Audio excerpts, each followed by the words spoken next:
everybody. Hey, what's going on, guys? I am Janae Strother. I'm Sean Spencer. Back. We are back. We are back, ladies and gentlemen. I gotta go out and hold up. Come on. The lion. The lion. New music so funny. Kirk Cowbous. Woo!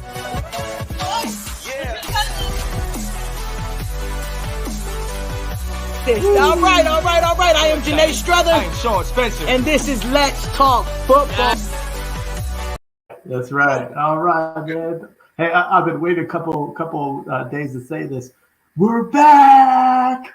We're back. Let's go, baby. Let's go. Let's go.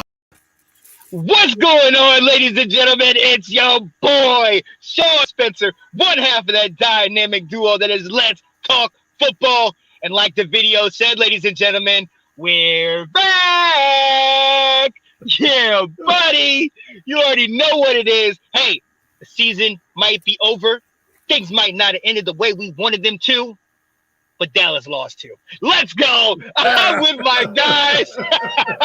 I am with my guys. My guy, the man straight out of the hottest place in this country. The guy from South Carolina himself. The new proud papa of another baby boy, Mr. Will Kramer. What up, Will? What's up, man? I changed my name to Sleepy Will because I that's see the way it is. I'm running on coffee 4 times a day right now. Yep. To get through this, but we're making it through. We're doing it. Let's go. I love it. And hey, we got our guy who is also with us. I think he will be right back. Mr. Shirtless Wonder himself, Mr. Ab Low. I'll give him another introduction once he gets back in the fold. Oh my goodness. Obviously, ladies and gentlemen, it's been a while since we've been with you. It's been a rough ending to the season. One point, Will, we were talking about, can we run the table with the 5 straight divisional games? 6 and 6. We didn't do that. Yeah. 6 and 6. So Right. what? Right. I got to shout out my guy. I did a little run up earlier, but I got to do it while he's on here. My guy, Mr. Avlo. I was gonna say some other stuff, but I'm trying to be cordial. Mr. Moist himself. Yo, hey, Ab, and like we were talking about real quick. Hey, the people know where we're at. Didn't make the playoffs 7-10, and we're gonna dive into the off season. But we all were on here at 6 and 6 saying, can we run the table? Can we go 4 out of 5? We didn't do any of that. Ab, oh God. It was. Go ahead, man. It's been painful. I don't even know what to say about that, man. It's just like, I think they said it was like the first time a team's ever gone 4 losses in a row, 4 wins in a row, and then another 4 losses in a row. That's first time ever that's ever happened. God, come on, man. Come on, bro. Yeah. And obviously it was us that did it. Well, I'll say this, I always said, with the history of Washington, all I'm asking for is meaningful December games. Yep. But I wasn't looking to have them turn out like this, where we got practice squad, newly signed quarterbacks coming in on a Friday and starting on a Tuesday, and I don't know who's out there at linebacker in the second Dallas game, but they sure torched that position. Yeah, whoever that guy was who didn't even have a chance to say his name on Sunday Night Football. That was not what we had planned, but so be it, I guess, at this point. Hey, we're here. We, what you guys gonna say? No, I mean, to me, I don't sit there and we weren't good, and I'm upset that they even made me feel excited for a little bit and bump all those meaningful December games. Will I just want consistency. Like, you know what I'm saying? Like, give me that consistent ball. You know what I'm saying? Like, if we're consistently good, that's great. If we're consistently bad, that's bad. But honestly, I'd appreciate that more than this up and down seesaw roller coaster of a season we've had, you know? Yeah, I agree with that. Yeah. It was absolutely that. It was absolutely that. It was up, it was down, positive, it was negative. And then, you know, even the first Eagles loss was like, but when you come into that 56-14 game, and we could shut it down. We can shut it down. You don't get and look, we can rationalize it and set it and tell you we didn't have the players. Like you said, Will, we didn't have the linebacker, we didn't have anybody on there. But your NFL players giving up 56 to the damn Cowboys. It stings. Yeah, it still stings. Yeah. It still stings. But look, we're gonna go ahead and get into. We got a lot of stuff to talk about, and Ab, I'm gonna come to you first because we see the logo in the corner, Washington Football Weekly.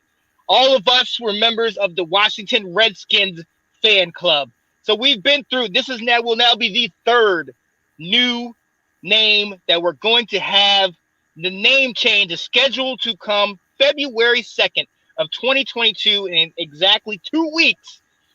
Or before, because they've been trying to leak it. Ab, how you feeling about this? What's your final pick? Where you at, man?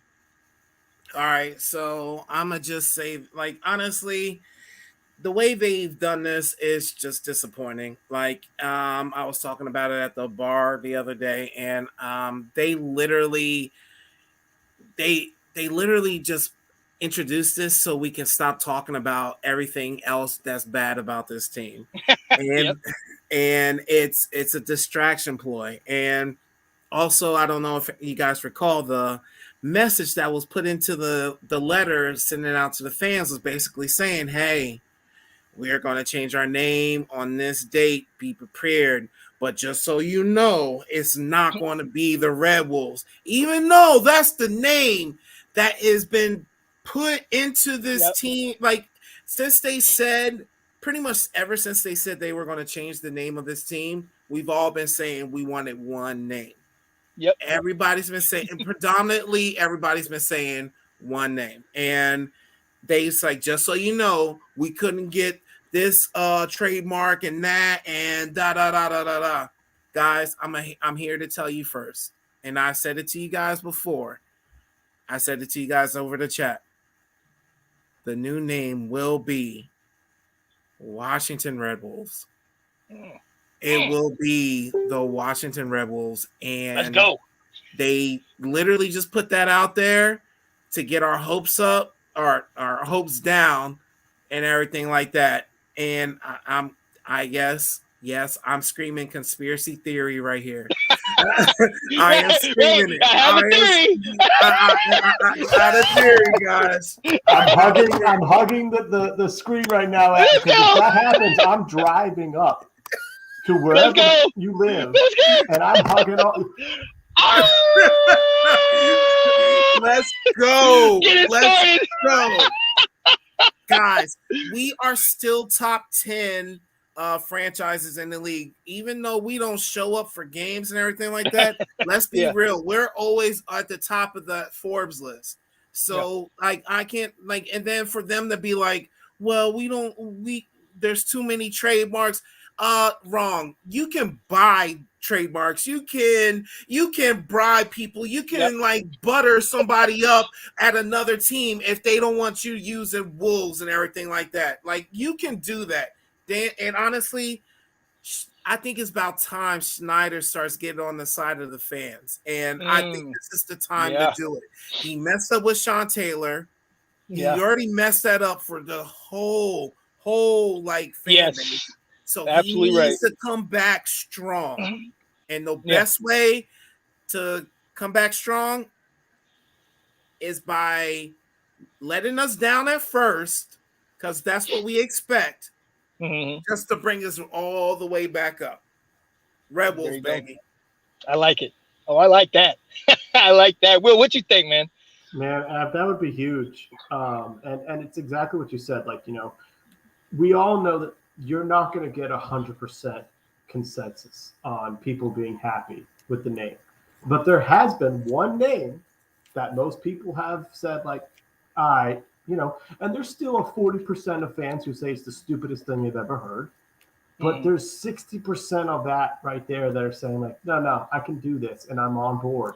And if it doesn't happen, it will still be disappointing because, like you said, I wrote lazy, and I kind of wrote like, this is typical Snyder being a cheap ass, is what it is. Yep. If they don't name it the Red Wolves, it's Snyder being cheap because, like you said, we are a top 10 franchise of all sports, year in and year out.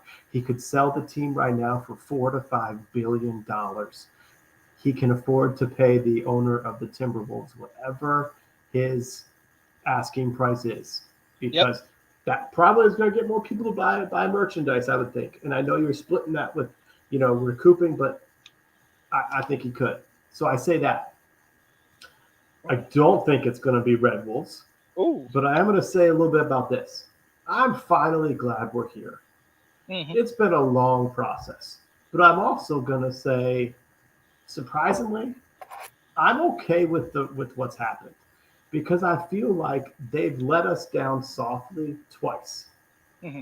I think they ended the name Redskins and they said, we're going to do Washington football until we do a real deep dive and figure out what we're going to do. And this kind of sounds stupid, but it's given me 2 years of like letting me down, like the logo's going away, the uniforms that I'm used to are going away, because they've made small changes, but now they're going to make the incremental leap and really change things. And so for the past 2 years, it's just kind of softened the blow for me. And then when they made the announcement, and if it does come true that Red Wolves or Wolves is not going to be it, they once again gave me, about 30 days notice to like calm down, process, and like let it happen and not be surprised and have, this name didn't get picked, but this name did. I do think it's going to be Commanders. Ooh. And I would like to point out, and Sean can dig it up on the tapes. This show, months and months and months ago, when we saw the names, and maybe it was the final 8, we all said, here's what your 8 are. They're picking Commanders. We all said it. We saw it, and we said, this is what it's going to be. Yeah. But I'm going to say this. In the time that they've come out to say it's not going to be Red Wolves, I've actually come around to the name Commanders. And it's kind of surprised me. And I started thinking about it a little bit. It's like they've sort of mentioned what they're looking to do. They want a name that represents the area of Washington, D.C., the DMV. And I think if Commanders was for any other team name other than the Redskins, I don't think I'd have a problem at all. I think if it was an expansion team, if you renamed the Wizards the Commanders, heck, if you renamed the Nationals the Commanders, I don't think I'd have a problem. It's just the fact that it was the Redskins, because it does fit to the fact that we've got the President of the United States here. We've got Congress making rules and laws. We've got military officials being around. And so I kind of feel like if it is Commanders, they do fit that whole, like, this is part of where we live. So I'm surprisingly coming around to a little bit. For me, what I'm really kind of geeking out about is I'm all about logos. Yes. And that's what matters to me. And like the W that we have in the back of our podcast here, they've had for Washington football team, I don't like it. And I never wanted that to be permanent. And there's been a leak, of Sean, you mentioned, will stuff come out early? It appears there was a leak in, the back of the glass of what the helmet's going to look like with the W. And people have kind of been mocking that up. And I'll be honest with you, if that's what it is, not a big fan. Yeah. There's that patch that they've created too. And so that's what I'm kind of waiting on. Not just the Commanders, a name if that's what it is, but also what's the W going to be? What's going to be next to our name? As we're playing the Cowboys and whatnot. And last bit, and I know I've really rambled on this. It is still going to be hard come this fall when they say, welcome, ladies and gentlemen, Fox NFL Sunday. We've got the Dallas Cowboys versus the Washington Admirals. We got the Dallas Cowboys versus the Washington Commanders. Hearing that, it's still gonna be rough. I'm not gonna lie. And call me, a little boy for like holding on to these feelings, but it is what it is. It's what we know. Yeah, absolutely right. You're absolutely right. Now, first and foremost, let me say this, Ab. I absolutely hope you're right. And to your point, I will be screaming that up and down in FedEx. I would love to have the Red Wolves. That would be what's up, and I can understand that. And even to Will, to your point, you're right. We're Redskins babies, like I said before. We're all from that fanhood. We all loved it. We were for it. Understood the name change. Watching the football team that first year, it was silly, and it kind of everybody was a laughing stock. But then when you sweep Dallas, it ain't much of a laughing stock. I was proud of that. We were the football team. This year, okay, fine. But like to your point, I'm ready to get it over with. Whatever it is, let's just get it and go with it. You know what I mean? And it brings me back to when the Bullets changed to the Wizards. I mean, it wasn't this process as much, but it was get it over with. We're Wizards. I don't like it or I like it, whatever, but get it over with. Let's have it. I want to be called something. And the football team, albeit I'm okay with it now, I would like a name. And then some of the leaks and some of the things that we've seen. Now I remember, Ab, you had put something up there about the black jerseys that they had and like the black helmets. That, ooh. I mean, I can dig some of that stuff. But look, 2 weeks away, we've had teasers here and there. I just want to know what we are. What am I going to call my team? Because at the end of the day, I'm still going to wear the stuff that I have. My Doug Williams Redskins jersey, yeah, I'm still going to rock that. My Redskins little shirt with the logos, yeah, I'm still going to rock that. Till they tell me that I can't. Right, there you go, Will. Exactly. I got a new shirt on. New one. wait. It's new to me. Right. Oh, okay. That eBay special. Right. Does Trisha know about that? Did you? She does. No. Oh, okay. Okay. All right. We're gonna move on from that. But look, yeah, it's about time. It's absolutely about time. You're absolutely right that Dan Snyder. He just look. You can, if he wanted to do this, he likes having the control of dangling all this around us. We are one of the top 10 teams, but we don't, like you said, we don't act like it. We don't play like it. You know what I mean? Consistency, these things, we need this. And hey, if it starts with a name, something to be called, I'm with that. Let's get that done and let's move on. Okay? Because we got plenty we need to focus on. And it doesn't need to be this name anymore. Yeah. So that's how we feel. You guys got anything else on that one? No, I'll just add an alternate name, like just keep it in your repertoire. Red Hogs. What do you think about that? I've heard Hogs and Red Hogs. What do you think? Yeah, somebody mentioned that to me. Yeah, what do you think, Ev? I just to me, I like again, just jump on to what Will is saying. It's lazy, man. Like it's like I understand, like we're the Hogs. I understand the connection and everything like that.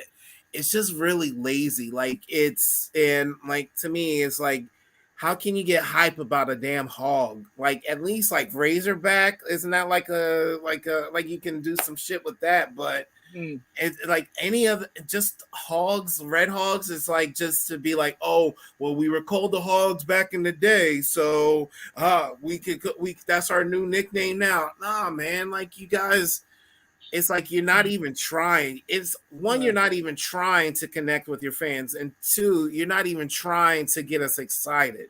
So it's I'm tired of it, man. Well, and I think with what you said is the Hogs is the past, and truthfully, the reality is they're trying to move forward with new fans, and that's not exactly that's keeping us like, oh yeah, I remember those days, Joe Jacoby, but it's like, your kids don't know who those guys are, right? What I mean? And there's folks who have been born since the last Super Bowl, since we last played in the Super Bowl. There are kids who have been aboard, who've never seen us win a playoff game. you know? Yeah. Oh. And so that's what this is about, is them going after those folks. Your 15 to 30-year-old crowd right now that needs to see a winner. And, you know, kind of like with Hogs and the other one is Admirals. Well, I say Hogs just doesn't relate to DC. There's nothing about DC with Hogs. And so I have trouble seeing that. And, you know, there was that leak of Admirals, you know, went right to the website and stuff. My only thing is why, like, I kind of debunked that one is you're picking one branch of the military, and I don't even think there's that huge of a Navy presence in DC. You know, that's Annapolis. And you know, and just speaking from somebody from the military, that's not even the best one. Not even the best one. I appreciate y'all, but y'all know y'all not the best one either. So, wow, yes. but that's the point. He's got a point. That's not unifying everyone. Whereas, like, the main Commanders is taking them all in. No, he's totally right. Yes. I'm with it. I will say this, and this is, again, me being a little, you know, boy fan and stuff like this. So about 15 years ago, University of Maryland was in financial crisis and cutting sports. And so they rebranded and they joined the Big Ten. I can tell you, so they dropped one logo and they rebranded so they could make money, and they've never gone back to, like, the logo you always like. And I'll be honest, like, you still root for the team and you get mad when they play bad and you get excited when they play well. But when you see the jerseys out there and it's not what you remember, some of your glory times and stuff, it's hard as a sports fan. You know, as I'll be honest with you. So, like, the uniforms leak that they have look pretty slick. That jersey looks like it's got some good looking things, and they're kind of hyping that a little bit. And I have no doubt that the uniform is going to look nice and fresh, but it's going to be hard to not see the stuff we're used to out there. Yeah, you're absolutely right. Look, at the end of the days, I told you how I feel. Oh, I can walk in the stadium howling. I'm good with that. But look, hey, 220. I'm sorry. Think about it though. People can wear like wolves masks and everything like that walking in there. You know, how dope is that? Right. I feel like we're thinking about the things that they should be thinking about. We're thinking about the fan interaction. What would we be able to relate to? It just the natural things, like the how. Like, that how is simple. A kid can do it. An old person can do it. Everybody can do it, and it brings us all together. Man, I'm with you guys. I want that. But Commanders, I like. Admirals, hey, it's going to be something. 2 weeks, ladies and gentlemen. It's better than football team. It is better than called football team. Exactly. I have another one. Teen Wolf. Look at that. Like, you could do a Teen Wolf thing. Come on, man. You could do it. You could. Okay, I mean, I'm getting upset at Dan Snyder right now. We got to move on because this is ridiculous. Taking us 2 years to get to this. We're almost here, ladies and gentlemen. Tune in. I'm definitely gonna be paying attention because I can't wait to see what we got on the docket, on the agenda. Coming up next, ladies and gentlemen, for those of you that follow Washington Football Weekly and the Washington football team, you know the season didn't end the way we wanted to. We ended up 7-10, and as we mentioned before, we went on a 4-game losing streak, went on a 4-game winning streak, and then back on a 4-game losing streak, culminating at the very end where we beat a team that couldn't even pay all of their players and had the audacity to talk about us. Get out of here with that. So the off season has begun. This is the time where we get to go back and talk about other things, the moves and things we need to make. Will, I'm going to come to you first. You know, where do we start? You know, we obviously know the glaring hole, and we'll discuss that in a little bit, but where else do we start?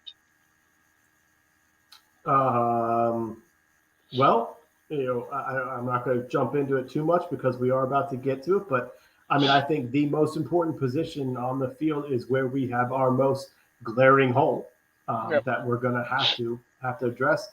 After that, the next thing I look at is at two places. I think we need to get ourselves a middle linebacker. I am all for the idea of moving Jamin Davis to the outside. along with Cole Holcomb. And I did actually hear them say that while he's not good enough athletically, that David Mayo, when he came in and was playing quarterback of the defense, was improving things and helping the guys line up better. And so I think they need to figure out, and I don't have names right now. You know, I haven't had a chance to look at potential free agents and draft players. But I think we need to seriously upgrade at middle linebacker. That John Bostic cannot be the guy that we trot out there, you know, week one and expect us to have the improvements that are needed. And I do think they know that. The next thing that the position that I want to see some improvement on, and I actually got into a whole big debate with a friend of mine about this, is I think we need another playmaker on offense at wide receiver. I'm going to say this. We're going to have Terry McLaurin. We're going to have a healthy Curtis Samuel, and I certainly think that's going to make a big difference. I think it's going to make a huge difference having a healthy Curtis Samuel, and I want him to be that Swiss Army knife, but I need one more guy. And I'm going to write in Sharpie De'Ami Brown on the roster next year. Here we go. I'm going to pencil in Cam Sims on the roster next year. Yep. But I'm not willing to rely on these guys next year right now. And I want us to have – I need another wide receiver that we can rely on. Heck, first person that came to my mind, and it would be someone like Jamison Crowder. You know, I'm not looking for big names. I'm not looking to bring in Mike Williams. I'm not looking to bring in Michael Gallup and spend another top dollar on a receiver, knowing that we need to pay Terry. But we need somebody else that we can rely on because we need to give, De'Ami that chance to break in next year, but we can't go in with him as our 3. It's just that's too dicey. And then the other thing is I want a big wide receiver to compete with Cam Sims. Because how do you go from second leading receiver last year to just kind of dropping off this year? And I think it's important that we get some, big body guy to move the chains, to be a red zone presence and help us out and push him. So those would be the 2 things. I want a middle linebacker and I want an upgrade at wide receiver, along with the big money, the big money position, the big money position. Right. And Ab, I mean, hey, I agree with that. But another thing that I know you have been mentioning all year long, I mean, are these the only moves, or do we even maybe particularly look at some of our coaches? Okay, so that's a good transition. Look at you, Sean. I know my people. Let's go. Very, very good transition. First, I'd want to say I think you need to revisit every position that we have, except for head coach and GM. I think you should revisit every single one. I'm talking coordinators, coaches, assistant coaches, water boys. Everything needs to be revisited. Honestly, nobody's job, very few people's jobs are safe here. And I think, and I said it last year when we started doing this, is that a good coach, it's okay.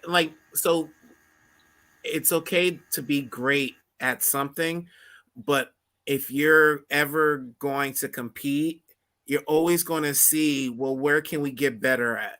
We had a great defensive line last year. Other people are going to sit there and be like, leave it the way it is. Not a good coach, not someone like me. You know what I'm saying? You need to look at every single thing and actually just be like, hey, what can we do to make this better? Where can we add someone? Who can we add? And who would be just this much better than this person? And to me, it's just like, I think we got complacent. We really did get complacent. And I think one of Ron Rivera's biggest things is that he still thinks quarterback's not important. And I think that's, and to me, he's just like, I think he got into that mindset that we were number 2 defense in the league last year. So all we need is a all right quarterback, and we in the playoffs again. No, you can't do that. And we just need to revisit everything. We need to revisit the defensive line. We need to revisit the offensive line. We need to revisit especially the damn quarterback. I even say we need to revisit the running back position. And honestly, I said it. I said it. Yeah, I love AG. I love what that man does. He had 1,000-yard season. Congrats, bro. But one thing that I don't see out of AG is that explosiveness, that home run ball. Like that, like to me, that's what makes he's like just below that first class of running back because he just doesn't take off. He gets tackled with these like arm tackles. Ab, tackles. Ab, are you talking about this kind of explosiveness?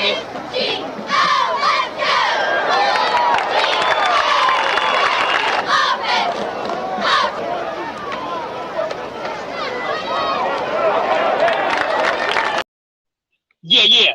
That's I don't know who that was, but why he kept getting tackled. That's not what he's talking about.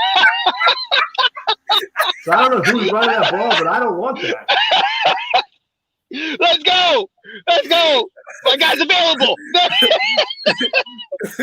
Man, F you, Will. But That's you.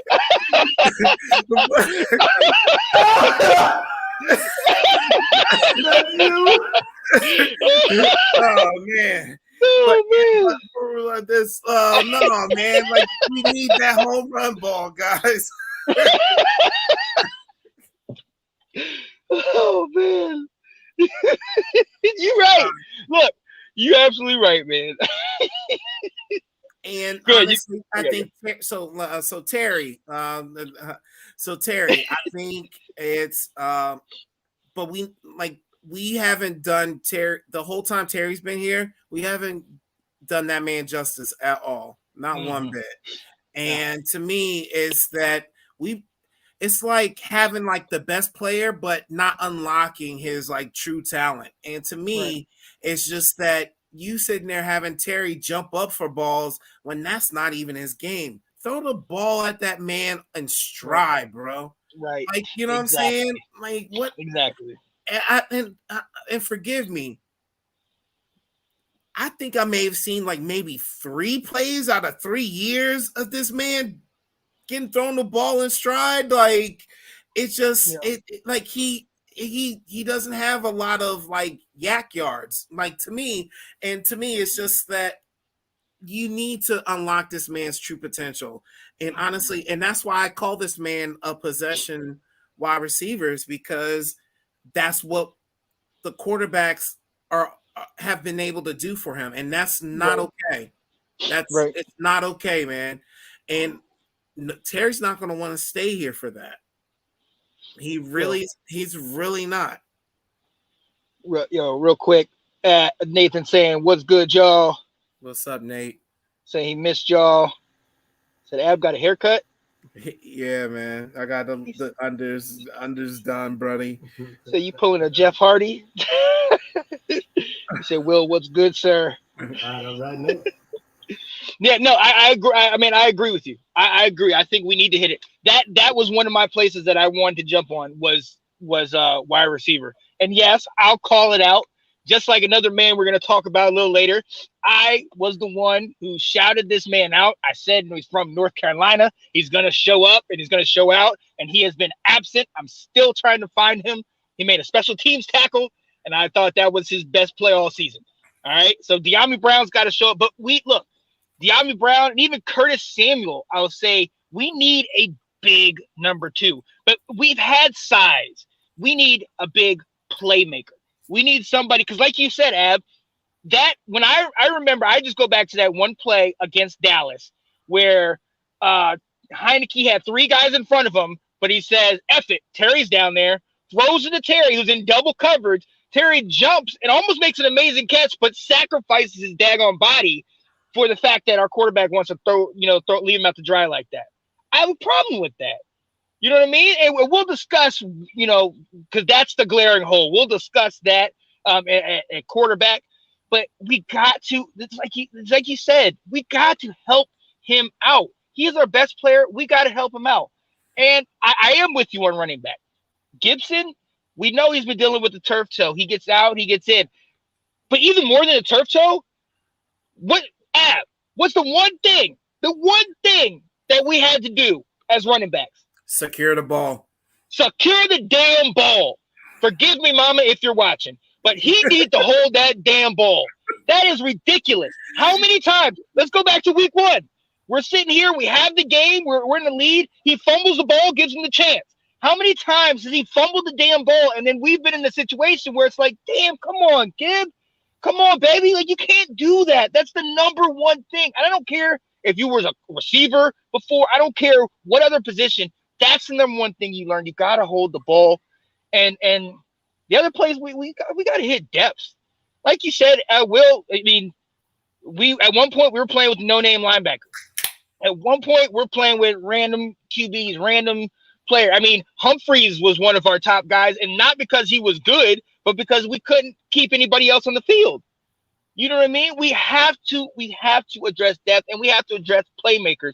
But to your point, Ab, we gotta let's hit it. We need to make it so ain't nobody's job safe. Because even some of these coaches, I don't care where you've coached before or what have you.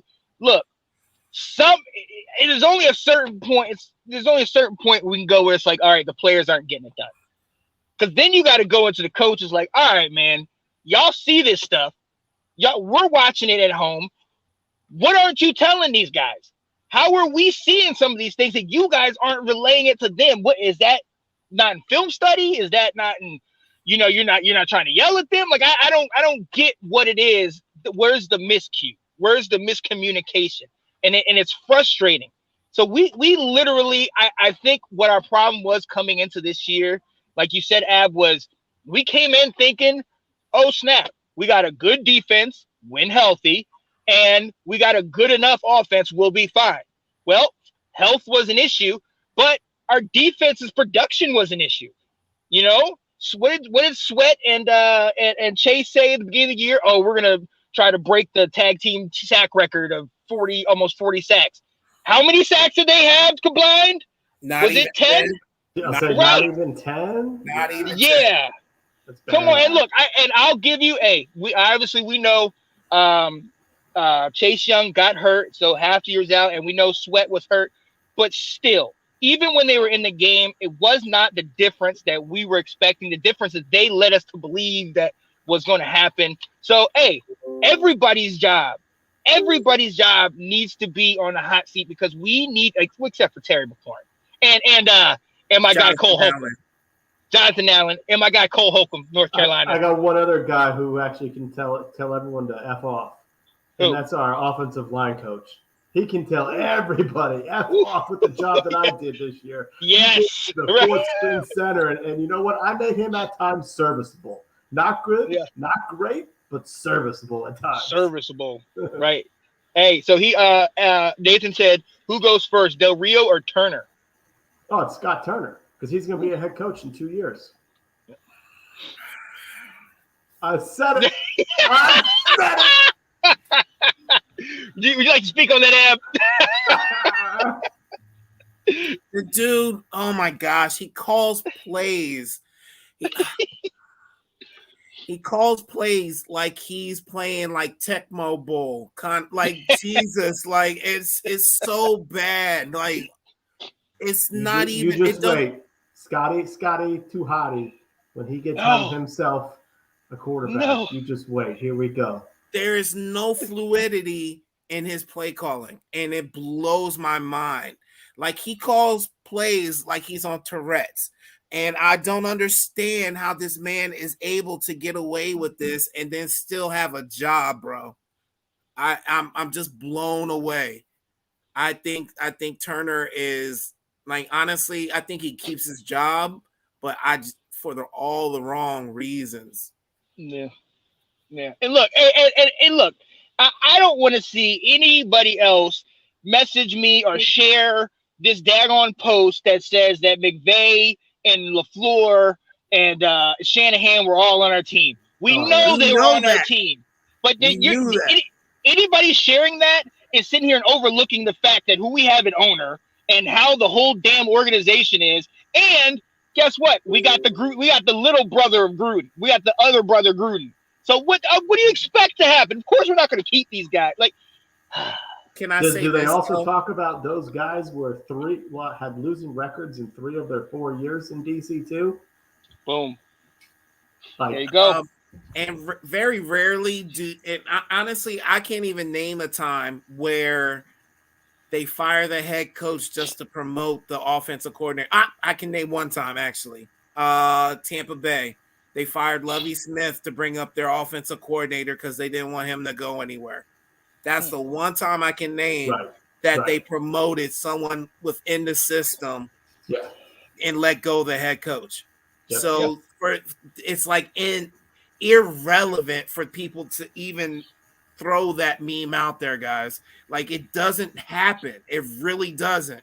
It's more likely for them to let go of all their assistant coaches, offensive coordinators, everything like that than to let go of the head coach. Yeah. He's asking Byron Leftwich. I don't think a head coach. He better be a head coach after this. Yeah, what about him? But not us. We can't. We're not going to get him as head coach, and he's not going to come to us as coordinator. Right? No. Yeah. No, he needs to be a head coach. Yeah, he needs to be a head coach. We're not. I thought he was talking about what the scenario I brought up. I was like, what? Is that no? No. Okay. He hasn't. Yeah. He's never been a head coach. But that's what I thought. Yeah.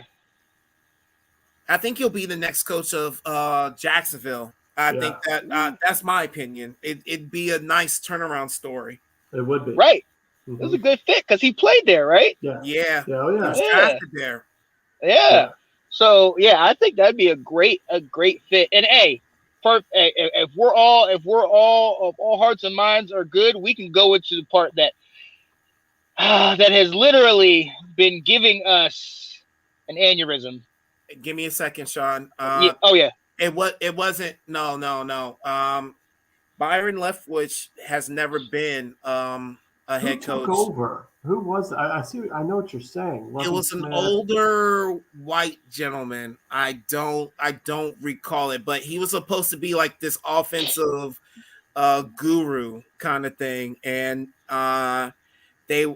Like, Tampa Bay just did not want to let him go. He was supposed to be the truth, and I don't even think he lasted 3 seasons, guys. Yeah, it's escaping me. I know what you're saying. Yeah. But Byron Leftwich just like maybe this year or last year was the offensive coordinator. He just got that. I think the only time I can remember is the St. Louis Rams. Dick Vermeil retired so that Mike Martz could take over as head coach because there was clamoring that he was going to go somewhere else, and they wanted him to take over that greatest show on turf. And then I think Dick Vermeil came back with the Chiefs, didn't he? Like a couple years later, I can't remember if he did. I can't remember that far back on me. I think he did. Yeah, because he had Trent Green in them, right? I think and maybe he did come back. Was that before? Yeah, it was one of those times. Yeah, we'll see. But no. So that's and Nate, if you can look that up to figure out who was the coach that took over. But Leftwich did not get promoted up to coach. He's still the. He's just now getting his chance. Yeah, he's right. So, and there's a bunch of names out there, and that's definitely something we'll address over the offseason, but not coming to us, but just in general. But look, guys, there is one absolutely glaring hole that affects everything that we've discussed, affects our receivers, our running game, O-line, everything, and it is our quarterback. And the question that everybody has been asking all year, all offseason, what do we do at QB? Will, I'm coming to you first. Taylor, Kyle Allen, I think Kyle Shermer. I think those are the 3 guys that are still on the roster. What do we got to do, man? I got a fun story for you. Let's go. So it's probably good that this never got put on record After the Raiders game, after the Raiders win, we're 6-6. I don't think we had a show. I don't think we did. Because that's good. Because I was prepared to say, here's what we need to do. 5 years, $75 million to Taylor Heineke, lock him up and let him go. Because I said, if he can lead this team, he's progressing. We've won 4 in a row. And I said, you get a starting quarterback at $15 million a year. That's a bargain. It is. So I'm glad that didn't get put on record. Because I'm hoping that we sign Taylor Heineke to a 5-year contract. I'd love to give him a total of $10 million in those 5 years. Because Taylor Heineke is an exceptional backup, and if a quarterback goes out for a couple games, he can keep things maybe not afloat the same way, but you're not going to have a sinking ship with him. And I'd love to have Heineke on the team remaining as our backup. We got a chance to see that he is our backup. Yeah. So quarterback wise, I think I've said this many times. I get so dang scared when it comes to drafting quarterbacks. I just every time we're not having to do it, I'm always so relieved at the draft. I'm like, oh man, we're going after a linebacker. Here we go, and not having to worry about the quarterback, cha that happens, through all that. But I'm excited this offseason. I'm excited to see where we go, because we're doing something. They know it. I mean, Ron has said it enough publicly that he's like, it's time. It's year 3. We got to get this solved. That they're going to make a move, and we don't know what that move is going to be, obviously, but they're going to do something. And I'll only say this: if you're changing the team name and you are building this new brand, this new identity, week 1, are you going to roll out Mitchell Trubisky as your starting quarterback on week 1? Or, I don't know, name another free agent, Teddy Bridgewater, Winston, Jameis Winston.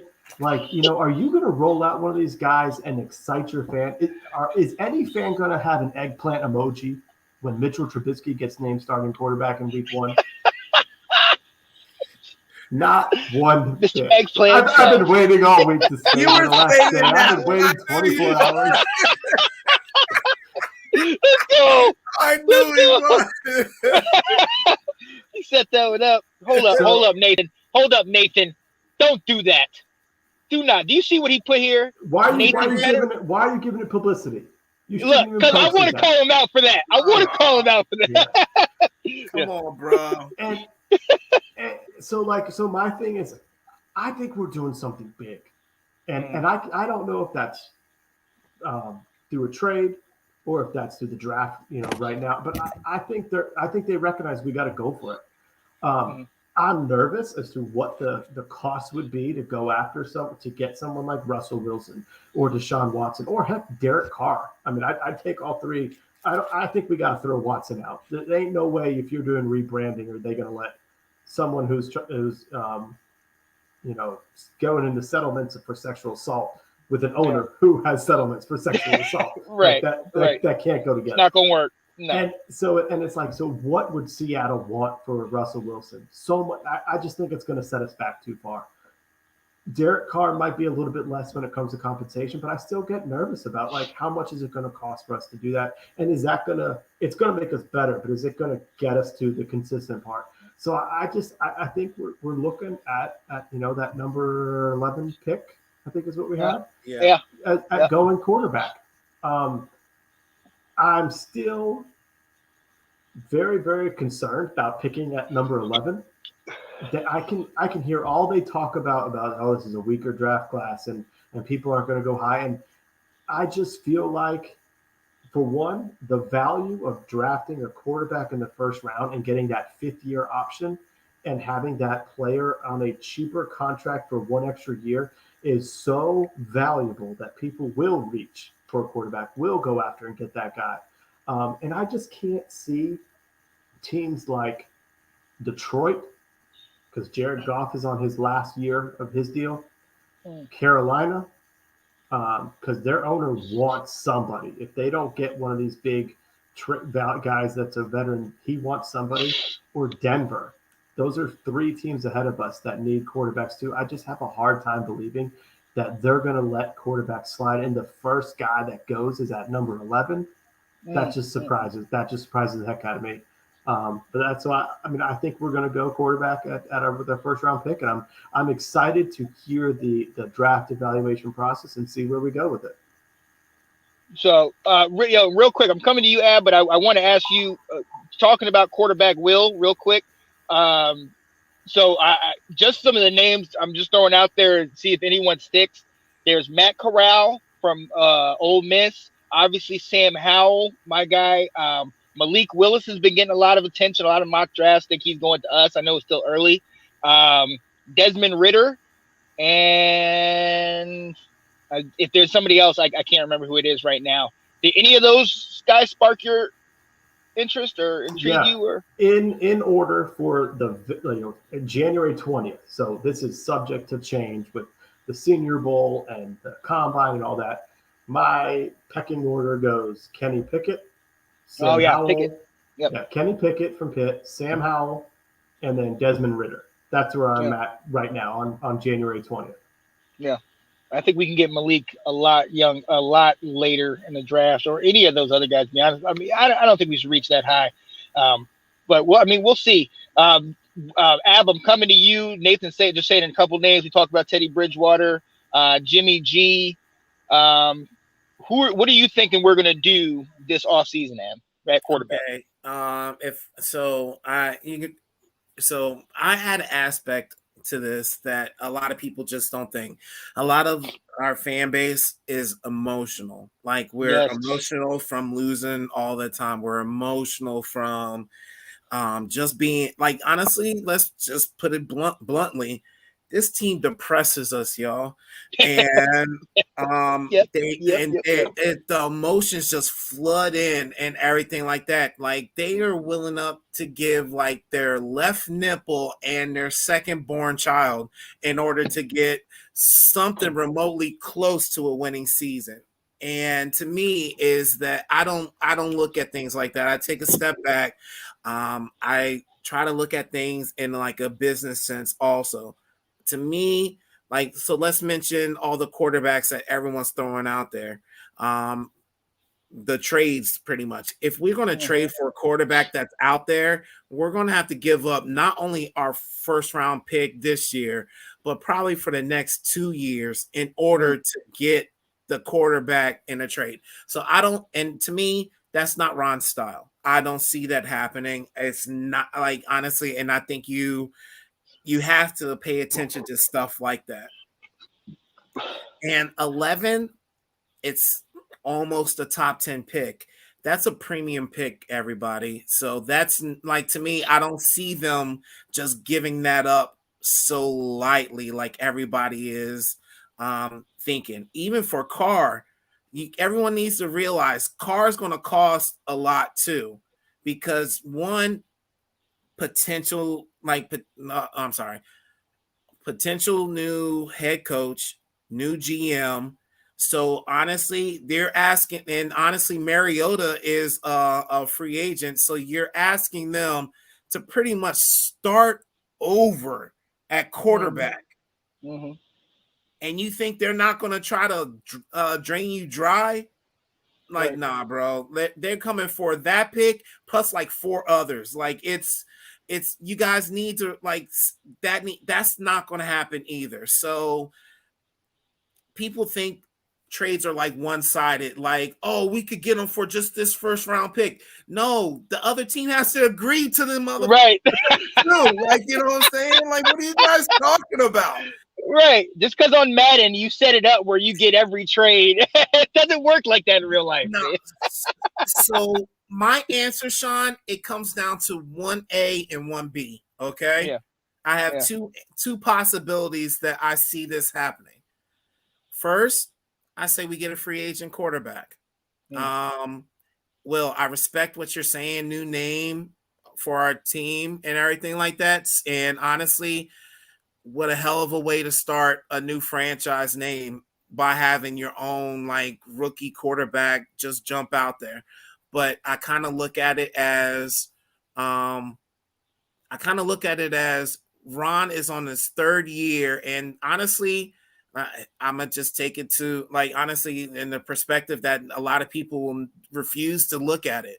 Minority coaches do not last 3 years when they're losing, guys. Y'all need like honestly, it's real. The shit is real. They just fired what two coaches, like one Cully.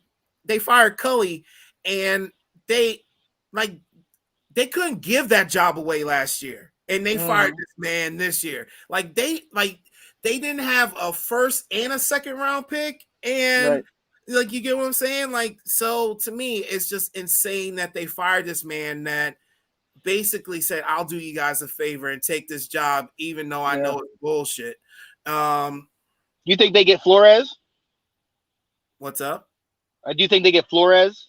I don't know. I think to me, I think it's a possibility. Like I know you brought that point up in the show in one of your other shows, but I think it's a possibility to try to keep Deshaun there. But at the same time, Davis Mills is doing okay. I think they might be okay with Davis Mills there. Yeah. The Houston Texans they're basically New England Patriots South. And so I think you got to look at what someone from the Patriots organization, if it's not Brian Flores, which those dots are a great connection. But go ahead, Eb.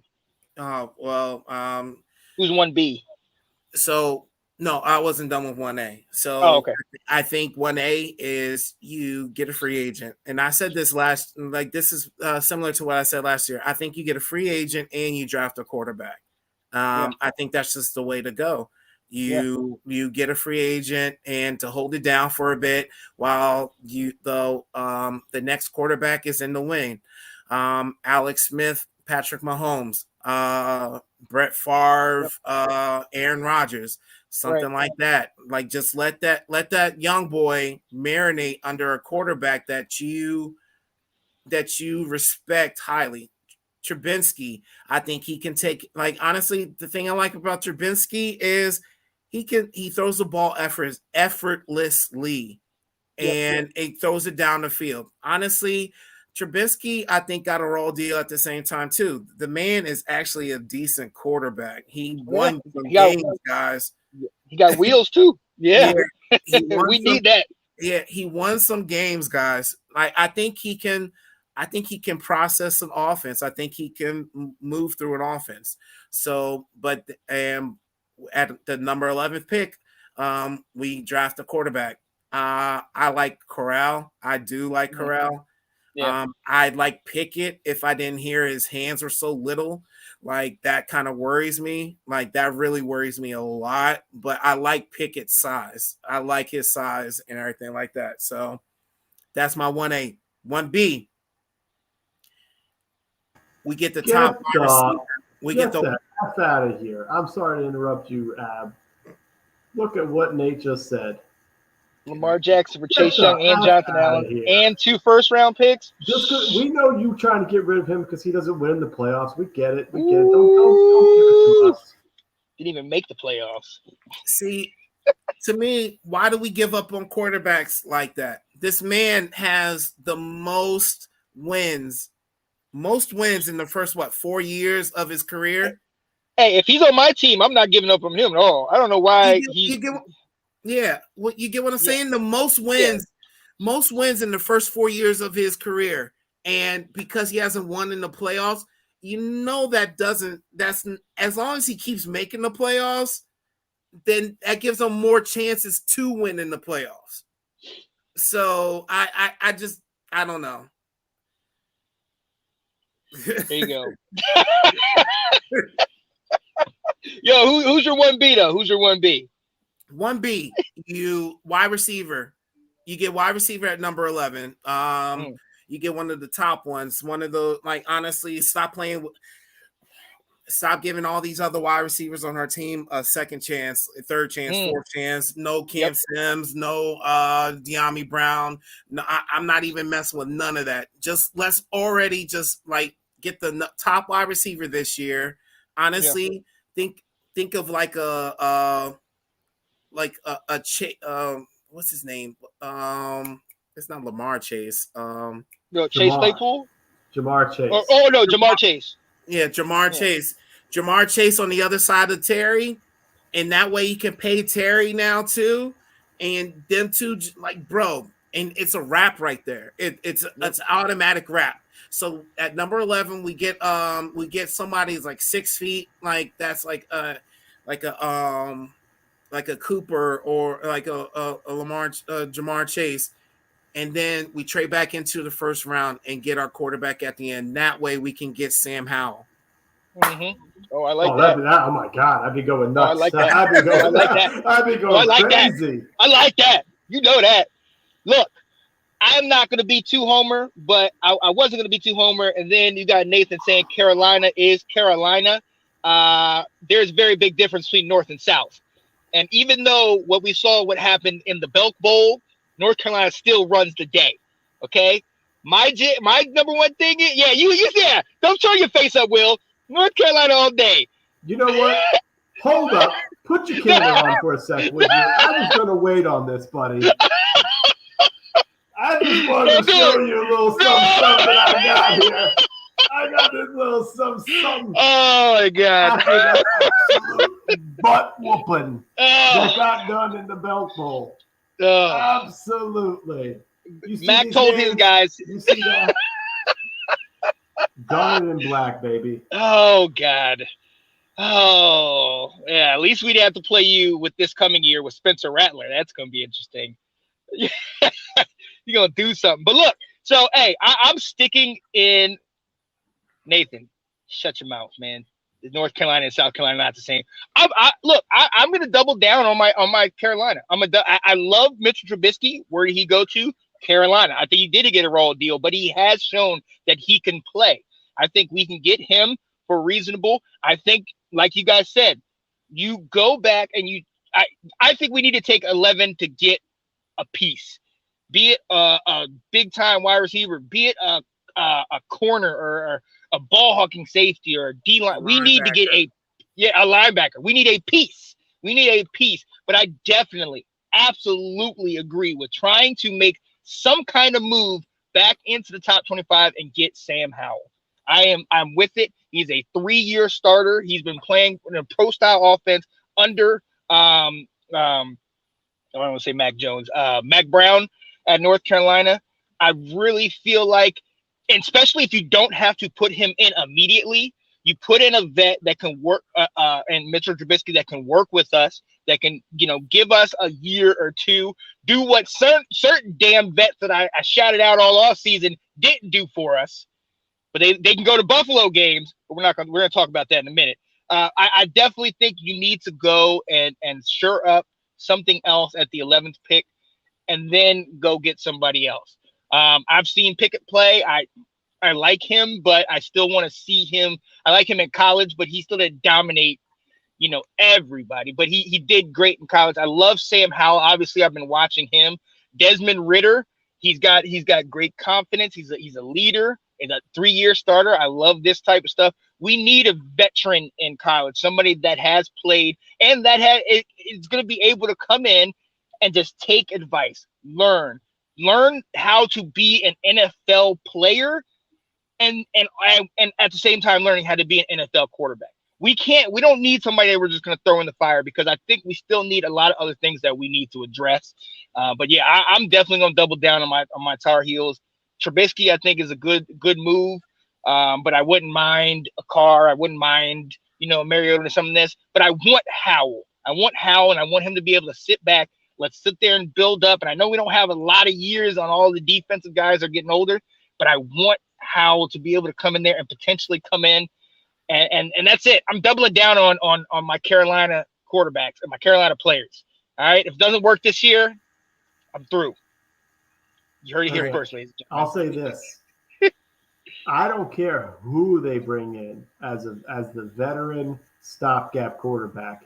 If Yeah. you get a Jamison Williams or the dude from Ohio State at 11, Yes, and then Olave. you trade in and get a quarterback like y'all are talking about, start There it is. whoever you want on week one, Yes. in my opinion, because you've set yourself up for so much excitement moving forward. I mean, that would be what you all have described to me is the absolute dream scenario. And I would hope that our coaches are looking at like our front office is like this is the route we need to go. That'd be amazing. Yeah. I think that's the smartest way, Will. I really do. Like, it's very similar to what we did with Sweat. With Sweat, we traded back into the first round to go get him. And honestly, that's just the way you're supposed. That's how you win the draft that way. You know what I'm saying? Yeah. Like F the rest of the draft. Like that's how you win. And just to bring up another point, Will, is that you said that Detroit and Denver and Carolina ahead of us to draft a quarterback. Detroit still has a second pick in the first round. They have the Rams pick towards the end, so they could pick up a quarterback then. So it's not dire. I think they're getting. I think you need to get value at number 2 for Detroit. Yeah. Sorry, go ahead, Sean. I said, yeah, I was to your point. I think they're going to get the Michigan defensive end, Aiden Hutchinson, Detroit at number 2. So I think you're right. I think they're going to wait till the second pick to get quarterback. And I think Denver's the real true worrisome right there of picking up a quarterback, though. Carolina's still suspect because Sam Darnold's still on his 5th-year option. So you're paying a premium price to have him stick around for a year. Mm-hmm. Why not play him? You know what I'm saying? Mm-hmm. Especially in a weak class. And they got a top 10 pick. I think top 10 picks, it's a home run. You have to have a home run. So why chance it when you already have a serviceable quarterback? I just can't see it just right there talking about like Denver. I can't see them passing. I was shocked they passed on the quarterback last year and they went with the cornerback, Patrick Surtain. Because Drew Lock ain't doing it. He sucks. He throws so many dang picks out there and they hate him. It's just like I can't see them passing on them. And living down here, the owner of the Panthers, he's invested so much money. He's created a new headquarters that's going to be in South Carolina, right over the border, and he's doing all kinds of things. And like he just keeps talking about him. He is so desperate for that marquee guy. I mean, I think they're going to look to do the Deshaun trade. Like I think that and I'm hoping that happens because I'm not going to lie. I'm scared to death. I'm terrified that Philly's going to make a move for Deshaun Watson because they have 2 first-round picks. And it's like if you're Houston, they have 3? 3. Shoot. Well, if you're Houston, why wouldn't you take 2 of those this year and 1 next year and say, have it? You know? Right. I mean, how well could you turn your franchise around with that? I did not know about Detroit having 2 first rounds. That's a great point. I just think like if Jared Goff's on his last year of your contract, then like, is that who you want to be building around? You know, right. Let me ask you about New York though. New York also has 2 draft picks in the first 10. Do they go anywhere at QB? Because they Judge is out and the GM retired, so they're obviously they're bringing in new GMs and obviously a new coach. Do you think he comes in there and tries to bring in his guy? Anybody? Oh, I think they might pull it. I think they might. They haven't signed the 5th-year option on Daniel Jones yet. So, and then he's coming off a season-ending injury. So it just makes too much sense to. And then you hope you never get a top 5 pick, top 5, top 10 pick. But when you do and you need a quarterback, sometimes that's when you have to pull the trigger. And I think this is the time to do it. Yeah, I mean, I think they should. If the whoever the Giants bring in, if they're smart, like you said, you're sitting there and you've got two. I think the Giants pick like 5th and 7th.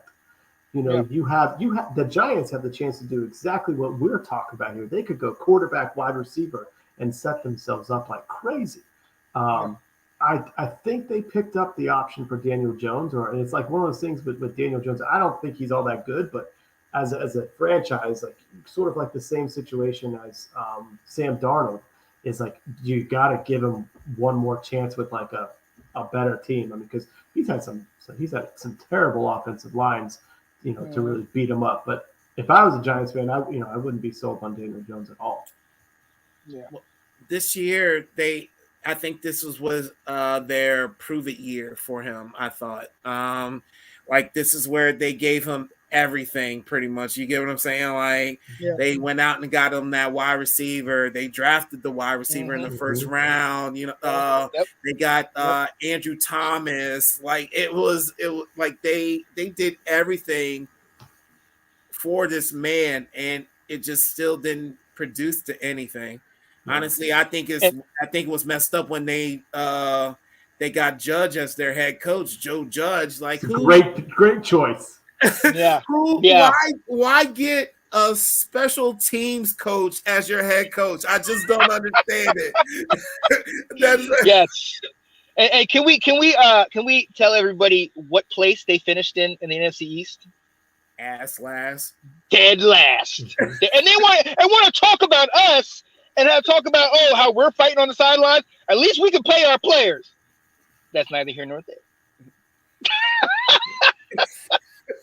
He's not wrong for calling us a clown organization, because we are a clown organization. But he needs to look in the mirror, because he was running a clown team this year. Absolutely. All right, ladies and gentlemen. Bravado, like for what reason? Like right. What? He went hard. Right. What does that give you? Yeah. With 4 wins, what's that going to give you? Hey, you remember how hard he went last year at the Eagles? Oh, they're messing with the integrity of the game. They'll let Washington get in. How about you not go 1-7 in your first 8 starts and then have to struggle through with the league?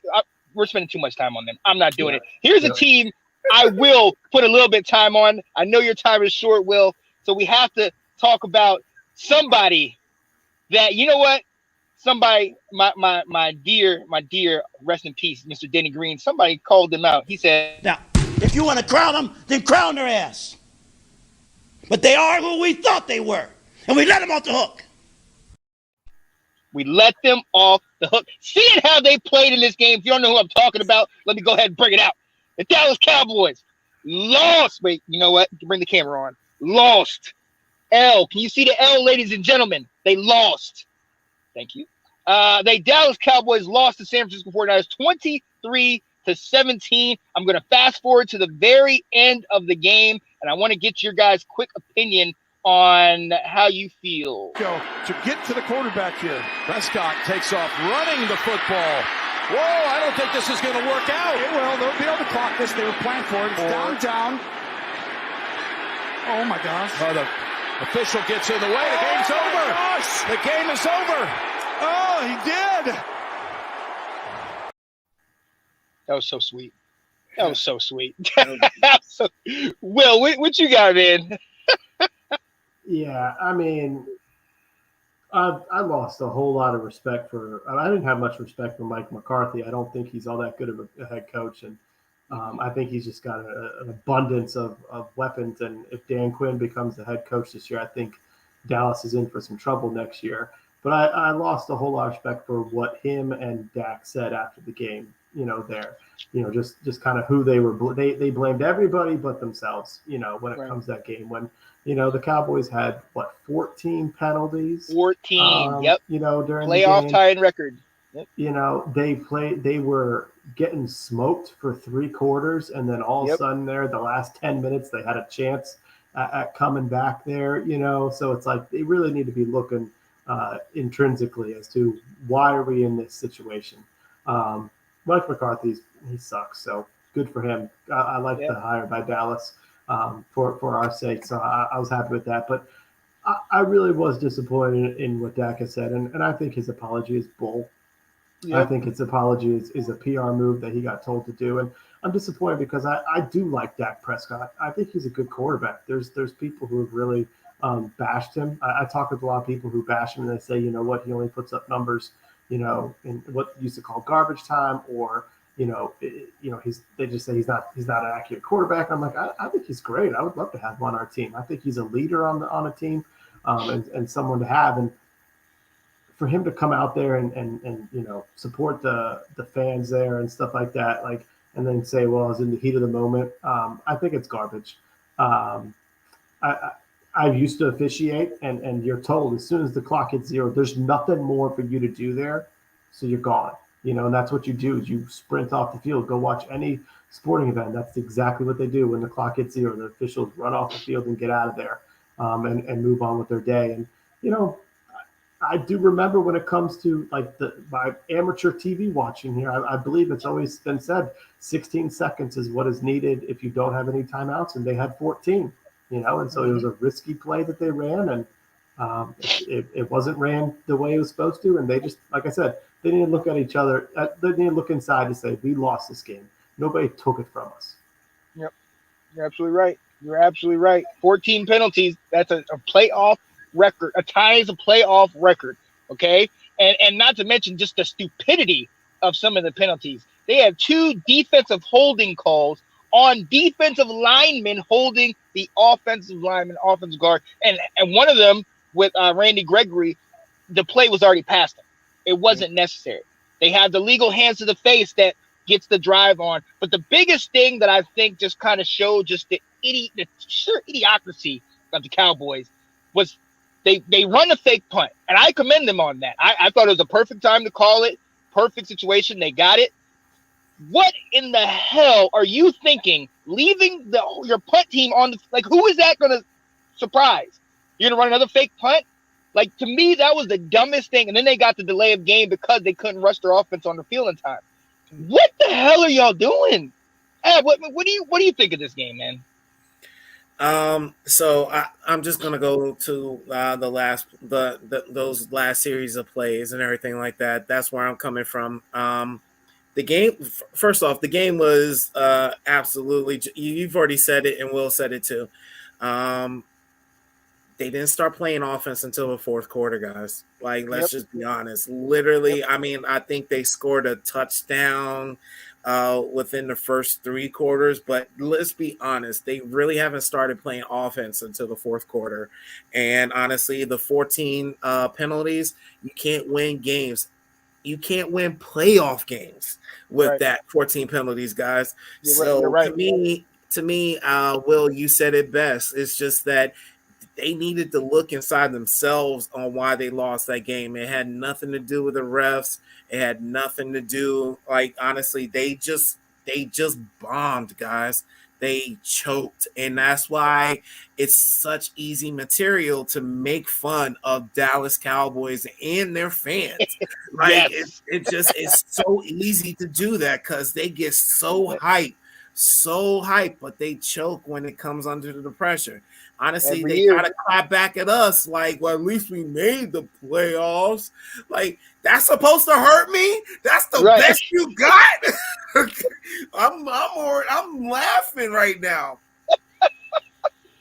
I think it was offensive coordinator Kellen Moore against whoever their defensive coordinator was. I think he set them up for that play. If you guys paid attention to the first few plays before that, they were all playing soft coverage and towards the middle of the field. They were like almost in the box pretty much.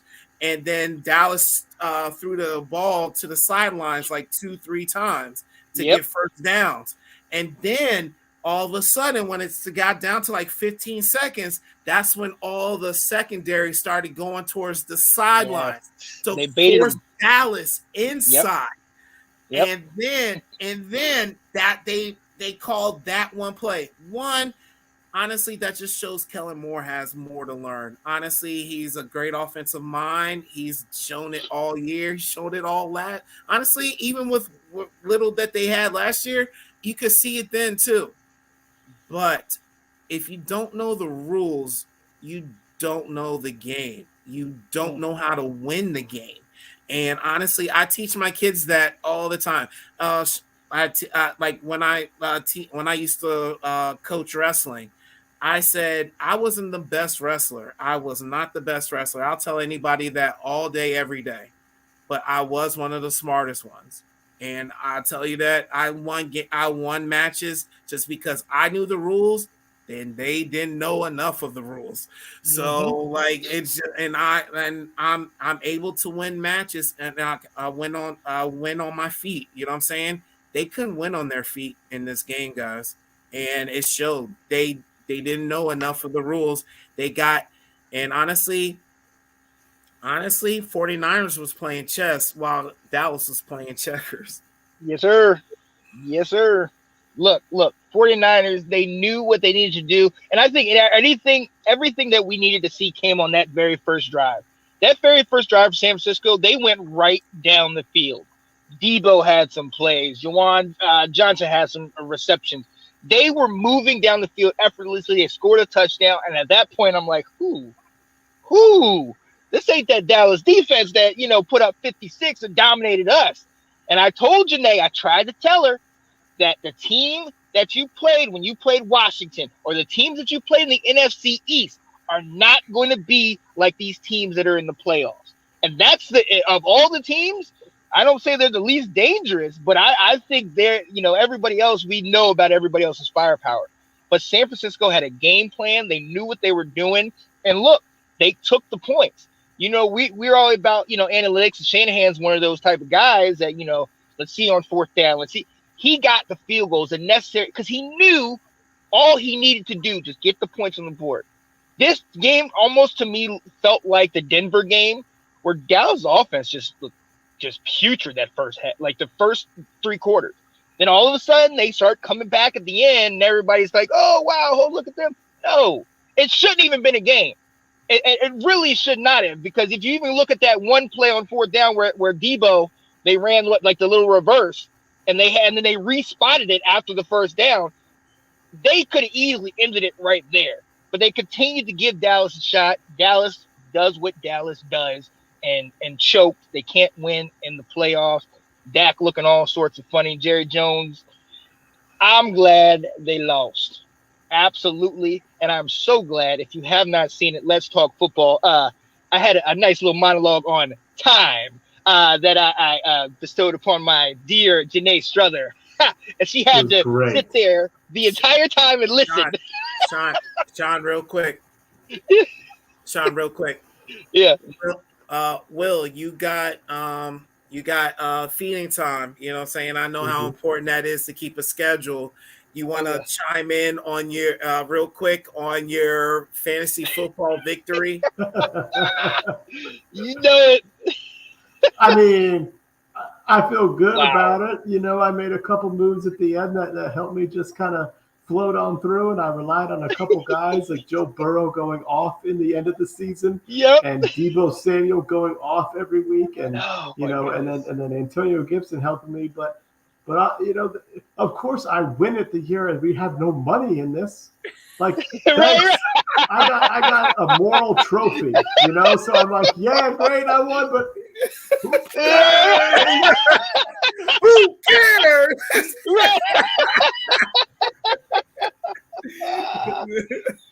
No, absolutely. Nathan. That's true, Nathan. Number one pick, and he won. Got the but W. What happened to my number one overall pick? That's right. He got IR twice. He got IR twice. Yep. He was terrible. And I even said it before that pick. I'm like, I don't know about this. I'm nervous about this. I don't know if this is gonna work. And I'm like, ugh. But yeah. No, I've got a proposal, Commish. Yeah. So my proposal is we have a very small monetary fund there, $2 to $5 a person.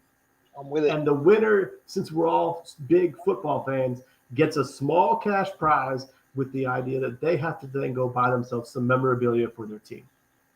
Ooh. Memorabilia for that team, for their team. Like their you get, they walk away with like at the most, because we have 8 people. If we add 2 more, we do $2 a person. You get $20. Go get yourself a shirt for your team. Congrats, I like that. I like it, but I'd come up on the funds a little bit. But yeah, I would too. Right. Yeah, we can do that. But I'm just saying, I'm trying to like just get a little, like put a little bit of squeeze behind this. We got a whole season to think about it, so we can definitely come up with something, Will. And let me propose this as well. I think there also should be something for the loser that they gotta wear, or they gotta. So so then we gonna play. Well, I mean, have you guys seen the the league? Fantasy, the league? Yeah. The Sacco Award. So, a friend of mine, they have a great idea. So, the winner of the league gets to name last place team for next year. Ooh. Okay. That's kind of fun. Now they're all good buddies, so they can go, trashing someone with whatever their history is and stuff. But it's just kind of So we got to come up with something. We got a whole like 8 months to figure it out. Right. I did have something though, Ab, that I would propose, because I was freaking out on week 18 that I had to come up with a roster on week 18 when all these guys are sitting out. And I'm like, if you would have seen the guys I dropped, this is why I can't be a keeper league, because the guy I'm dropping Joe Burrow, I'm dropping who else? I don't know who else is my quarterback. I'm dropping all these guys because I just need somebody to play quarterback. I don't even know who I put in out there last year. I can't remember on week 18. Taylor Heineke. Oh, Let's go. He was terrible. Let's go.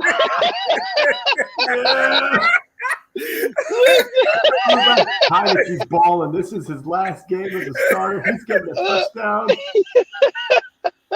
Well, hey, he had a touchdown. Cam Sims dropped it, so that's all I'll say. Yep. He needs to learn how to catch high balls. Dang it! All right, I fellas, cannot wait. Get going. Yeah. Hey, Ab, are we good? Do you want to go back to the Dallas game? Yeah, we can talk. We can keep going. All right, bet. All right. Well, hey, 2-2. I think we need to get on and talk about the new name. I agree. The new name, the new uniform, the new logos, everything. I think we need to try, and if we can schedule, and then obviously we can talk off season and really do some deep dives into offense, into defense, into everything. I'm ready to dissect this team. I love it. I love it. There we go. Good See you, talking Will. to you again. Yes, sir. All right. Take care, buddy. Okay, man. Y'all too. Yes, sir. And Nathan, yes, we got to link up about Maryland. I like that. Oh, I can't wait to see that. Right. Hey, Will, I hope you still follow college basketball, because I got something I'm trying to put together. I do, but I'm not following. I'm giving up this year because Maryland can't even beat the JV Hornets right now. Oh, very true. Very true. Yeah. Come on, All be a Tar Heel. Bye. Look. Wow. Okay. See that? Hold up, Will. Removed. There we go. No. If there's anything more embarrassing than Maryland basketball this year, it's this basketball. No. God. Frank Martin, man. It's rough. All right. I'm going to head out of here. All right, man. All right. See you, Will. Care, Yo, got to go back to this Cowboys game. Before we do, there's somebody that is such a diehard Cowboys fan, and they put him on TV, and it just made me feel so good to see him upset. Let me share.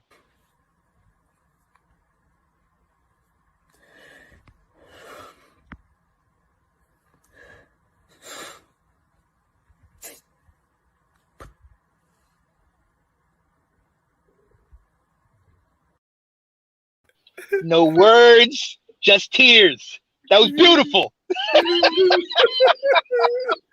was beautiful. Sean, to be upfront and honestly as unbiased can be, this was their best chance in a long You're right. time You're right. to win it all, bro. It You're really right. was. Because honestly, I haven't looked at their salary cap for next year, but with all those inflated contracts that they have on their team, they are like honestly, they might not keep a lot of their I'm not saying a lot, but a few of their big players they might not keep, bro. Yeah, they And are. to me, it's just that it's not sustainable to keep all of them right now and then or try to even repeat with the same people. Like it's not Right. possible. So like I said, this was their best chance and they blew it. You're right. Hardly blew it. You're absolutely right. This was their window. This definitely was. I mean, it may be, we'll see what plays out in the offseason and coming into next year.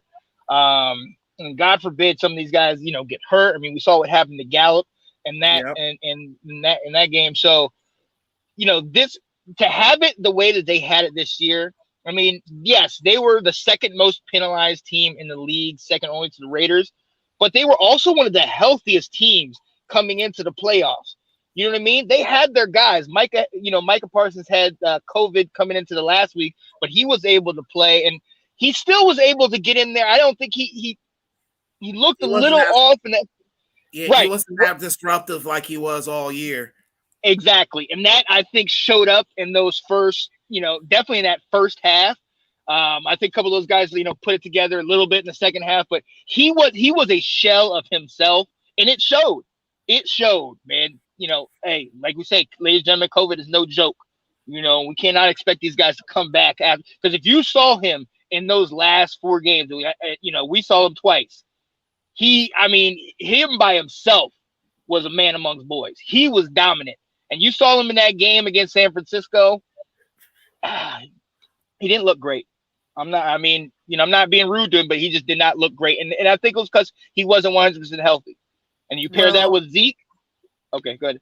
No, I'm not trying to, I'm sorry to interrupt. But no, I don't think you can take away from the 49ers offense. True.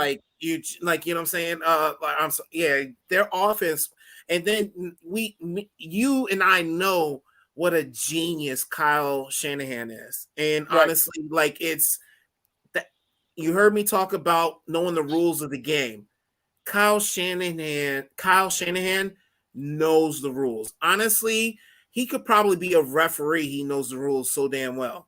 The man is a genius.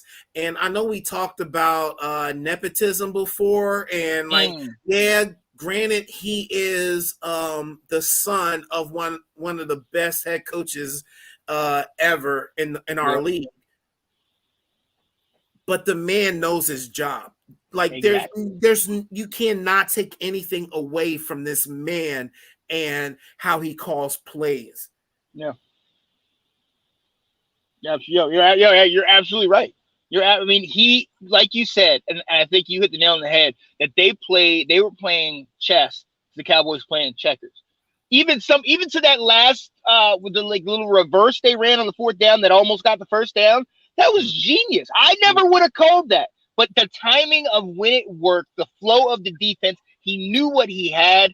And then who do you go to? You go to your best player, Deebo Samuel. And he does, all intents and purposes, he does everything in his power. And, it's a left foot, right foot thing to where it got spotted. I know he was down, or they said he was down. But that is genius, playing it right. And I think the other part, to your point, was that he went against what everybody knows him for. They know him for his analytics. They know him for knowing when to go 4th down, knowing when to go for 2, those things. He went and got the points. If it meant getting a field goal, he went and did what the necessary thing to do and getting the points. And I think that's a testament to his coaching prowess and they're dangerous. If they got everybody healthy, those guys on Bosa and Turner, I'm interested to see how they come into this week, but they're dangerous. Yeah, in the playoffs, especially when the other team is like struggling to play, do any offense. Yeah. Like the biggest point is to make those points. Yeah, do you want 7 points? Yeah, you obviously want 7 points, but those 3 points start to build up. And honestly, every time you score, you change up that other team's offense just a little bit more. Right. And that's what he did. He did a great job of that. Yeah. And also knowing your personnel. You know what I mean? The fact that your running game, you know what you have on offense, but the defense was playing lights out. We talk about the Dallas defense all year. San Francisco's defense in this game, Nick Bosa, you know what I mean? Those Turner, like you mentioned, I wasn't even aware of Turner coming into number 54. I wasn't even aware. Oh no, that's Turner, Warner, right? Warner. Yeah, Warner. I wasn't even aware of Warner coming into the season, but ever since, I remember it was on this show. You were talking to me about him. I started paying attention. Man, this man's a baller. Yeah, this man can play. And to think that once the both of them got out is when Dallas's offense started to kind of come alive. He knew his personnel, Shanahan. Shanahan knew who he had. He knew he does. It wasn't, imperative I get touchdowns. Let me get the points and move on. Hey, everybody saw what they shared on Let's Talk Football about, us having all three of those guys. Look, he in the right position, all three of them, LaFleur, Shanahan, and McVay in the right position. If you give them the right time, things could work out, man. And I'm glad he was able to show it, and especially glad he's able to show it against Dallas. F Dallas. Completely F Dallas, man. Let's go, man. I'm not gonna lie, Ab, and I know you can agree with me on this. There was no sweeter joy than once that hit 0, going into my phone book and just looking up every single number. And I started with Janae. Janae, hello? Oh, you picked up. Okay, great. She wasn't active on the page at all, bro. Right. Not one bit. I had to send out that, are you okay? Is it all right today? It was beautiful. But like one thing about that offense too, like even though they ran that play down the middle, he could have downed it earlier. You know what I'm saying? Exactly. Like 5 yards short. But to me, a good coach, good head coach, good offensive coordinator would say, hey, you only have 14 seconds. Right. You know what I'm saying? Or even give them the heads up. Hey, you got to give it to the ref before you down this ball in order for us to go on to spike it in the next play. Like, none of that happened. None of that happened. Mm-mm. And that's the thing. And actually, matter of fact, let me go back to, there was a comment Nathan said, and shout out to you, Nathan, for watching us and continuing to be on here. He said, shouldn't have Dak called a play at the line? No. I mean, he didn't have the time to. I mean, the play that they ran, like you said, Ab, if he goes and runs and gets right down within like 5, maybe 6, 7 yards, he would have had the time to get up there. But the whole purpose of it was to get a couple yards in the middle, get an easier shot at a Hail Mary. But and let me say this. Get the first down. Get the first down so you're able to down it. Exactly. And then throw the Hail Mary. That's the sequence of plays that should have happened. Right. And honestly, from our standpoint, and again, we showed you the play. It looked like there was a point when Dak forgot the time on the clock, or maybe he thought he could run for it for a touch. There's a certain point where it's kind of like, why are you still running? And then it's like, oh yeah, I got to get down. You know what I mean? I'm trying to tell you, I really think Dak thought he could take it down. Like, he could probably run it out. But they set it up to being like, hey, no, you can't, boy. Right. You cannot do this. Like I think they set the field up to trick him into thinking that he could do that. You know what I'm saying? Yeah. They did that. They had it. It was I was watching who was it? Speak for Yourself. I think it was like Emmanuel Acho. And it was it was Wiley. And it was D'Amico Ryans was the defensive coordinator. And he said what they called was like a picket fence. You have guys on the sidelines, you have guys deep, but you open up the middle of the field because you know what they did in the first 3-4 plays of the drive. Sidelines. So then now, okay, we're not going to give you the sidelines. You can have the middle if you want to, but you're gonna have to get down. I mean, I thought it was a perfect play call. It was. It really was. And I said that earlier in the show, Sean. Like that's exactly what happened. And they tricked him into the middle of the field. Yep. Mediocre is right. But hey, man, look, you know what? This is what we were saying all season, Ab. Now, if you want to crown them, then crown their ass. But they are who we thought they were, and we let them off the hook. They are who we thought they were. You want to crown them? Go ahead and crown them. We told you they sucked. Let's go. Let's go. Yo, oh man, I could talk about Dallas losing all day long. A big props to Janae. Let me say this out loud. Like, big props to Janae for coming on the show after that loss, like taking the beating. Yeah, and honestly, listening to Sean's like the best commentary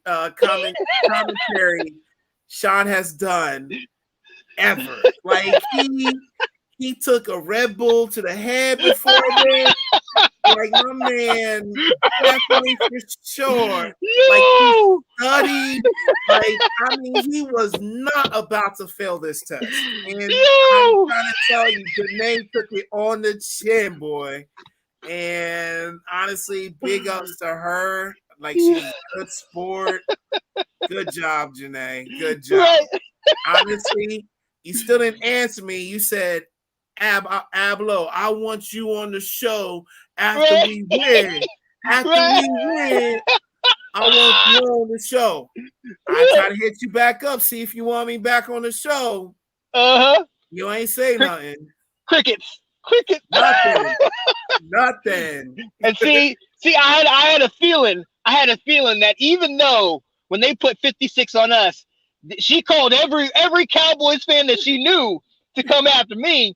I had a feeling she wouldn't. So you know what I did, Ab? The minute the game ended, I watched some highlights again. I had to get up on my points. I got the main points, and then I started watching, some of the different shows. Not the Skip or the Stephen A. Nothing, some of the shows where it was, they said, you know what? I have 3 points. Let me go with it. I came up with a main topic, time, because what happened? They ran out of the time. And then I'm telling you, from the minute the game ended to the minute the show started, I'm just going through this in my head. Like, oh, I'm about to get her with this one. I'm about to get her. She don't even know what's about to happen. I even gave her a shot. I said, go ahead. Explain to me what happened in your game. Okay, explain. And she's like, okay. I said, are you good? Because it's coming. Here. Look, that's what I would have looked at you and said, it's about to go down. Sean, she was so stuck, bro. Like she was like you kept on going and she was so stuck. Yo, that was what it was so worth it. That's what we do it for. She got her fun. I got my fun. Now we're both in the same boat watching these other teams in the damn playoffs take over our spots, but it's all good though, because honestly, and I think you can agree with me on this, the season is great. Absolutely. Especially if we're doing good, especially if we go to the Super Bowl, obviously there's nothing like it. But this is where the true fans, the people that actually take the time to look at every report, every number, every, what's going on with this guy's person, this and that. This is when we really thrive. You know what I mean? Like looking back at the season was great, but the off season for me, going into this, the speculation, the excitement, the hypotheticals, like yes. I thoroughly enjoy this. I really do. This is the best part for me. Yeah, absolutely. So, hey, this is the time we're coming, ladies and hey, we're going to be doing this. This is what we're doing now. We're going to be focusing on it, because there's a lot of things that I agree with Will that the foundation is there. We have some pieces. We've worked out some contracts. Logan Thomas coming back next year, I think, will be huge, and that will help at least take a little bit of pressure away from Terry McLaurin. But like you said, we have to address that wide receiver spot, and we got to address every spot. We need to make sure people know, look, we ain't as good as y'all think we are, but we can be. You know what I mean? So I'll jump onto that. I think we need to, like, just like you said, like, you know what I'm saying, we talked about it all show, is we need to address these spots. And even if we're good at a spot, we still need to address it. Why? So we can have a good backup at that spot. You know what I'm saying? Like, because guys, if you have a rested player playing, like, you know what I'm saying? If you have a rested player, then that's a good player right there, especially if it's your starter. Like, and honestly, then you can have a rotation. One thing that Dallas was good about is that they rotated their defensive line and they didn't miss a beat. They didn't miss one beat because they had a fresh line.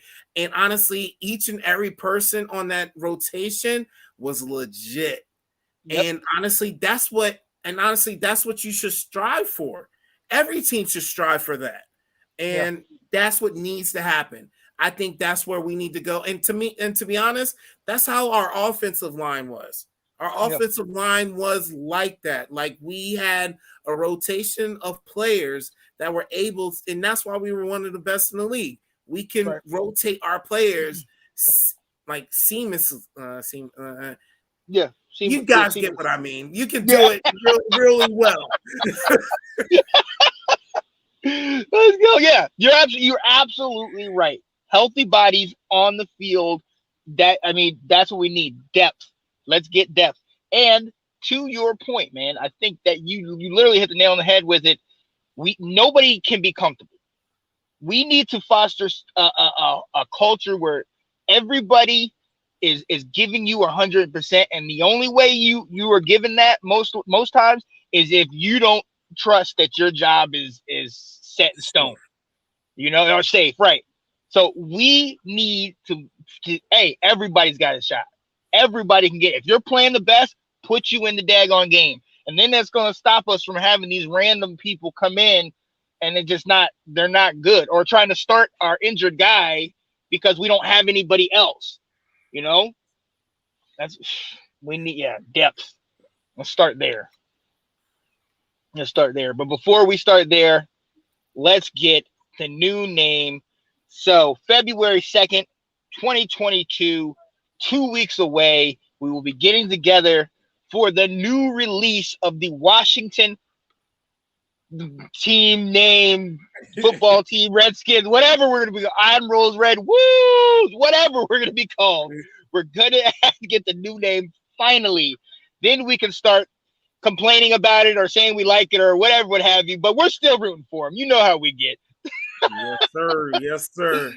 Let's get it. So, hey, ladies and gentlemen, stay tuned. We are so glad that you were here watching us, Nathan, and anybody else that might have definitely tuned in. We appreciate you. We know y'all appreciate us, and that's why you keep coming back. So, hey, we're going to keep bringing you this good content, talking about the team that we love and hating the Dallas Cowboys. Absolutely. So, hey, you know who it is. It's your boy, Mr. Sean Spencer. And you see who it is over here. My guy, Mr. Herb Lowe. Big time. And we can't forget Mr. Daddy. The Daddy did his second son, Mr. Will Kramer. I was going to call him Mr. South Carolina, but I don't want to talk about South Carolina right now. So there we go. This was a good show. Appreciate you, Nathan. Appreciate you. Even though all you keep talking about, where is it? Is Baltimore Elite coming in third place. All right. Nobody want to hear about that. All right, Nathan.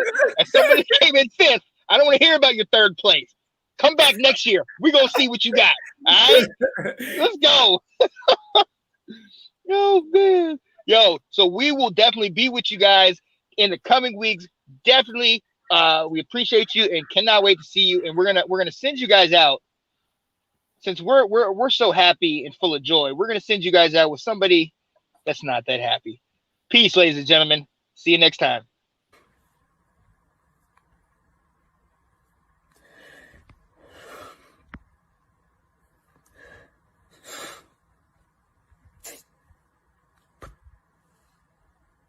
Hello, everybody. Hey, what's going on, guys? I am Janae Strother. I'm Sean Spencer. We are back. We are back, ladies and gentlemen. I gotta go out and hold up. Come on. The lion. The lion. New man losing so funny. Kirk Cowbous. Woo!